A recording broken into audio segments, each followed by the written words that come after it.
Ang angas ng pinasa si John Riel Casimero, mas magiging mamaw sa kanyang susunod na laban. Magiging kaliwete o southpaw fighting stance, hinahasa na ngayon.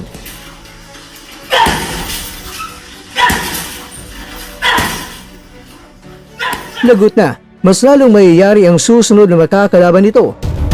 Vincent Acero na pinasa Asolabio, umaming nahihirapan sa pagkuha ng timbang, pero Asolabio sinabing handang-handa na siya sa paparating na laban kontra yan sa veteranong boksingero na taga-Thailand na si Prasitsak Paprom. Dito po galing mga kwento ang balitang ibabagi ko sa inyo, kaya tara, kwentuhan na!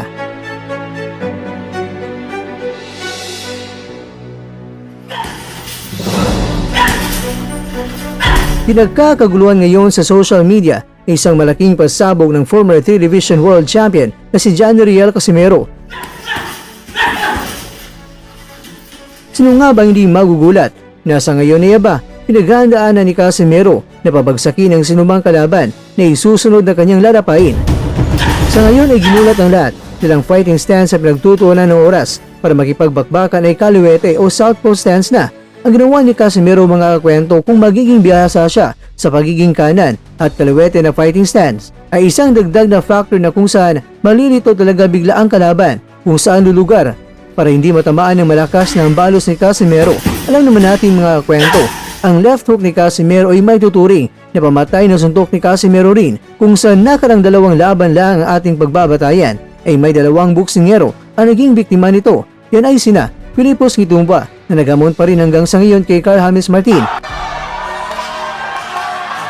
At itong si Saul Sanchez na pinit bumabangon sa kanyang karera ngayon pagkatapos sa kalasap ng unang talo via round 1 knockout mula kay Casimero.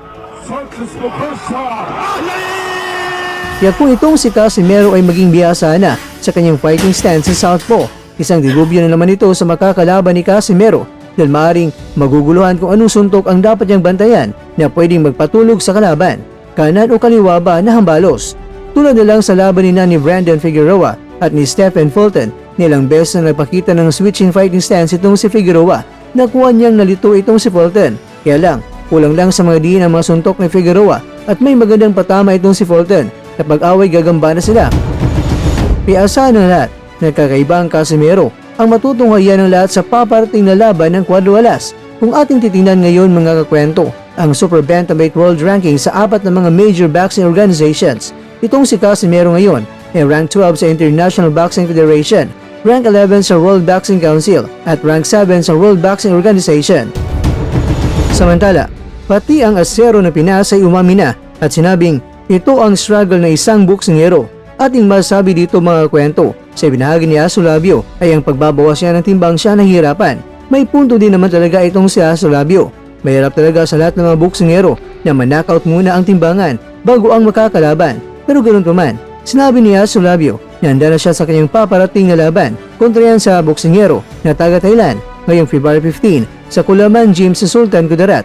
Ayon pa kay Asolabio, napaka-focus niya ngayon sa kanyang pagsasanay. Gusto kasi na makabawi ni Asolabio sa kanyang pagkatalo kontra yan sa Japanese superstar na si Junto Nakatani na natalo siya by round 1 knockout.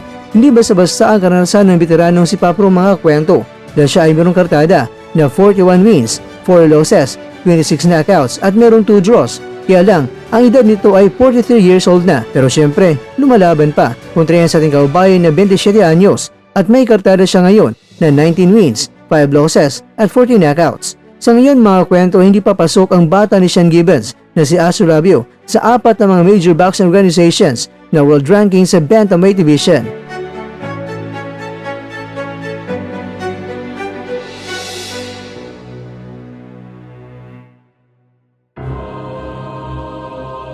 Mga kakwento, huwag natin kalimutan ang Acero ng Pinas ay suportahan sa kanyang paparating na laban. Sa mga taga-Sultan Kudarat dyan sa Kulaman, may nanonood ba sa video natin ngayon dyan? Comment po naman sa baba kabayan kung ikaw ay taga-Sultan Kudarat, lalo na sa Kulaman. Abangan niyo po ang pagbabalik ng bagsik ng Acero ng Pinas. Dahil taglay nito, ang times 10 na lakas.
At dyan nagtatapos ang ating kwento.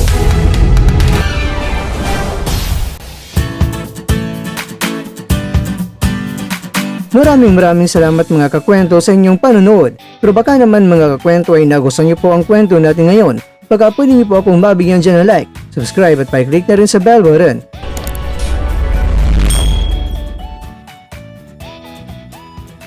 Pero bago tayo tatapos mga kwento, syempre, shoutout po muna tayo dyan sa ating mga kakwento.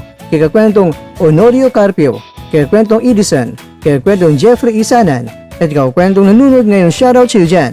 Bueno, ganito na po muna ang ating kwentuhan at abangan na po ating susunod na video. At dito lang po yan sa isang channel na kung saan maaring ito'y mga kwentong di pa na kwento sa inyo.